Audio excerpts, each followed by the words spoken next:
পৃথিবীতে সব কিছু বুঝতে সময় লাগে, কিন্তু ভুল বুঝতে সময় লাগে না।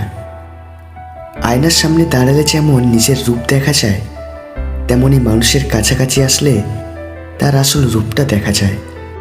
মেয়েরা রেগে গেলে মাত্র দুটি কাজ করুন। এক, সে যখন রেগে যায় শত কষ্ট হলেও চুপ থাকুন। এরপর সে শান্ত হয়ে গেলে নিজেই অনুতপ্ত হবে এবং আপনার প্রতি তার শ্রদ্ধা ও ভালোবাসা আরও দ্বিগুণ বেড়ে যাবে।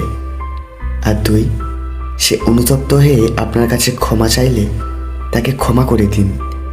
এর ফলে আপনি তার কাছে একজন মহৎ মানুষ হিসেবে পরিগণিত হবেন। বর্তমানে বেঁচে থাকার তিনটি পথ: মেরে বাঁচো, মরে বাঁচো, নয়তো লড়ে বাঁচো।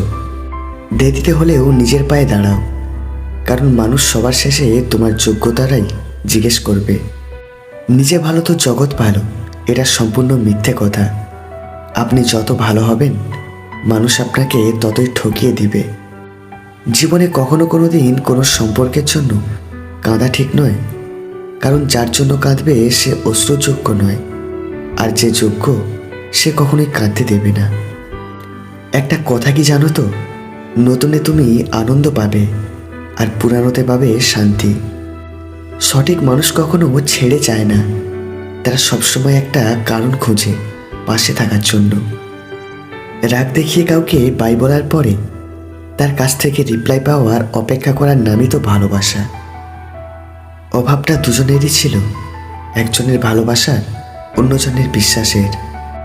যে তোমাকে কাঁদিয়েছে তাকে তুমি কাঁদানোর চেষ্টা করো না, দেখবে সে নিজেই একদিন তার ভুল বুঝতে পেরে কাঁদবে। 35 বছরের ছেলে যদি 18 বছরের মেয়েকে বিয়ে করে, তবে তাদের মধ্যে বয়সের পার্থক্য হয় 14 বছর।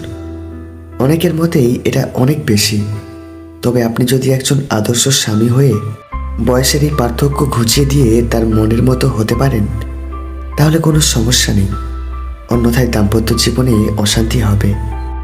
নিজের পায়ে একবার দাঁড়ালে কাঁধে হাত রাখার মানুষের অভাব হয় না।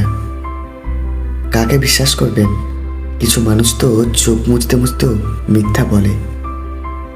আমি ঘৃণা করি তাদেরকে যারা নিজের ভালোর জন্য অন্যের মুখের হাসিটাকে কেড়ে নিতে দ্বিতীয়বারও চিন্তা করে না। যেখানে তোমার থাকার না থাকাটা সমান ব্যাপার, সেখান থেকে চলে আসাটাই বেটার।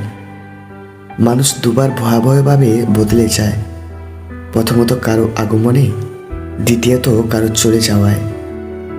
যে ব্যক্তি অন্যের দুঃখ কষ্টকে উপলব্ধি করতে পারে, সে কখনো কারো দুঃখের কারণ হয় না।